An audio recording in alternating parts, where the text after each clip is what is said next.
আপনি কোরবানির ঈদের চাঁদ রাতে অবশ্যই আমরা 2 রাকাত হলেও নামাজ পড়ে কান্নাকাটি করব, মনের চাওয়া পাওয়া আল্লাহর কাছে চাও। 2 নম্বর আমল হচ্ছে জামাতের সাথে নামাজটা, আপনি ফজরের নামাজটা আদায় করে এরপরে আপনি ঘরে গিয়ে গোসল করবেন। 3 নম্বর আমল হচ্ছে নিজেকে সুন্দর একটা জামায় সুসজ্জিত করবেন। লুবসু আহসানি থিয়াব, সবচেয়ে সুন্দর জামাটা আপনি পরিধান করবেন, এটা 3 নম্বর কাজ। 4 নম্বর কাজ হচ্ছে তাতয়িব, সুগন্ধি ব্যবহার। আপনি সুন্দর একটা সুগন্ধি ব্যবহার করবেন, সুন্দর একটা সুগন্ধি আপনি গায়ে মাখবেন, সুন্দর একটা সুগন্ধি আপনি লাগাবেন, সুগন্ধিটা সুন্দর দেখে ব্যবহার করবেন, সন্তান সন্ততিকে এই সুগন্ধি ব্যবহার করাবেন।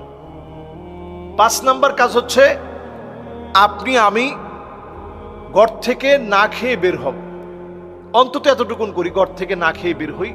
কোরবানির পশু দিয়ে খেতে পারলে তো খুব ভালো, যদি নাও পারি এই সময় আমরা না খেয়ে আমরা বের হব। 6 নম্বর কাজ হচ্ছে রাস্তায় চলার পথে আমরা বলবো আল্লাহু আকবার, আল্লাহু আকবার, লা ইলাহা ইল্লাল্লাহু, আল্লাহু আকবার, আল্লাহু আকবার, ওয়ালিল্লাহিল হামদ। আমরা পড়তে পড়তে পড়তে পড়তে আমরা যাব। এরপর 7 নম্বর কাজ হচ্ছে আপনি যারাই মসজিদে যাচ্ছি চুপচাপ গিয়ে মসজিদে আমরা গিয়ে বসবো। বাংলাদেশের 6 তাকবীরে আমরা সলাতু ঈদুল আযহা আমরা পড়ে থাকি, আমরা পড়ব। 8 নম্বর কাজ হচ্ছে নামাজ পরবর্তী সময়ে খুতবা শুনবেন। 9 নম্বর কাজ হচ্ছে যখন খুতবা শেষ তখন আপনারা বের হতে হতে সবাই কোলাকুলি করতে হবে এমন না, অন্তত মুসাফা করবেন, সালাম বিনিময় করবেন, একজন আরেকজনকে দেখে রাগ রাখবেন না। ঈদের সময় রাগ ভুলে যাওয়ার সময়, ঈদ আসে রাগকে ভুলিয়ে দেওয়ার জন্য, শত্রুকে মিত্র বানানোর জন্য। এজন্য আপনি শত্রুকে বন্ধু বানান ঈদের এই সময়, রাগ ভুলে যান, কি হয়েছে না হয়েছে সব ভুলে যান, ভুলে গিয়ে আপনি একটু আপন বানাতে শিখেন। নিজে সালাম দেন, আগে দিয়ে বলেন যে ভাই ঈদ মোবারক, আসলে অনেক কিছু হয়েছিল সব ভুলে যান।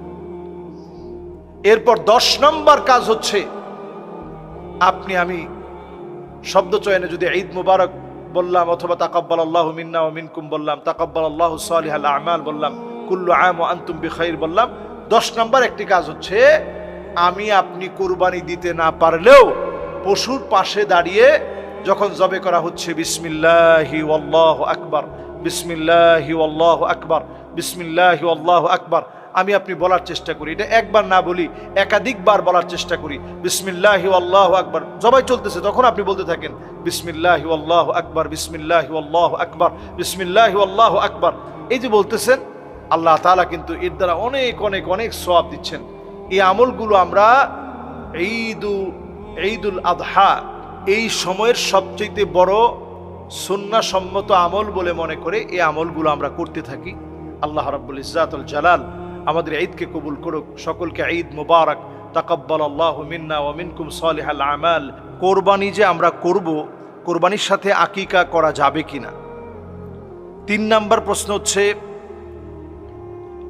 কোরবানি যারা যারা মিলে দিচ্ছি, 2-1 জন যদি বেনামাজি হয় একসঙ্গে কোরবানি দিলে কোরবানি হবে কিনা? 4 নম্বর প্রশ্ন হচ্ছে আমরা যারা কোরবানি করছি সেই কোরবানির গোশত দিয়ে বিবাহ শাদীর অনুষ্ঠান করা যাবে কিনা?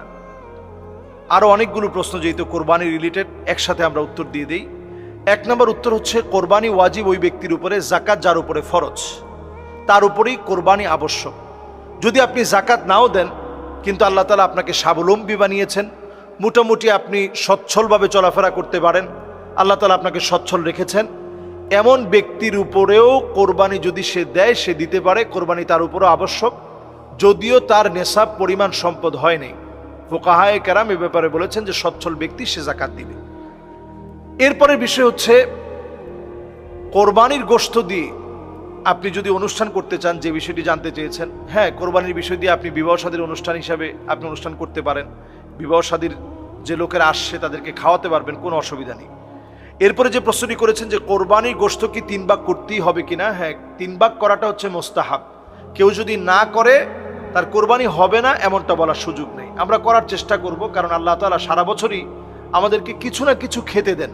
এমন অনেক অভাবী মানুষ আছে যারা আসলে সারা বছরে একবারও গোশত খেতে পারে না, তাদের দিকে অন্তত আমরা তাকাবো। আমরা কোরবানির গোশত সবার মধ্যে বন্টন করে আত্মত্যাগ আমরা ভাগাভাগি করার চেষ্টা করব। এরপরে প্রশ্ন হচ্ছে কোরবানির সাথে আকিকা করা যাবে কিনা। হ্যাঁ, আকিকা করাটা কোরবানির সঙ্গে এটা উত্তম কাজ না। আকিকার একটা নির্দিষ্ট সময় আছে। নবীজি সাল্লাল্লাহু আলাইহি ওয়াসাল্লাম হাদিসের মধ্যে বলেছেন, কুল্লু গুলামিন রাহিনাতুন বিআকিকাতিহি তুযবাহু আনহু ইয়াওমা সাবিহি ফায়ুহলাক ওয়া ইউসাম্মা। সপ্তম দিনে আপনি কি করবেন? আকিকা করবেন। সপ্তম দিনে পারেন নাই 14তম দিনে করবেন, এরপরে পারেন নাই 21তম দিনে করবেন, এরপরে পারেন নাই আপনি পরে করার চেষ্টা করবেন। এটাকে টেনে এনে আমরা কোরবানির সঙ্গে অ্যাটাচ করব না। যদি কেউ করে ফেলে তাহলে এটা বলার সুযোগ নাই যে কোরবানি হবে না, বরং এই কাজটা সুন্দর কাজ হয় না, আমরা এটা বলবো। এরপরের প্রশ্ন হচ্ছে কোরবানি আমরা যারা দিচ্ছি, এই কোরবানি দেওয়ার ক্ষেত্রে একজন যদি অথবা দুজন অথবা একাধিক জন যদি বেনামাজি হয় তাহলে কোরবানি হবে কিনা।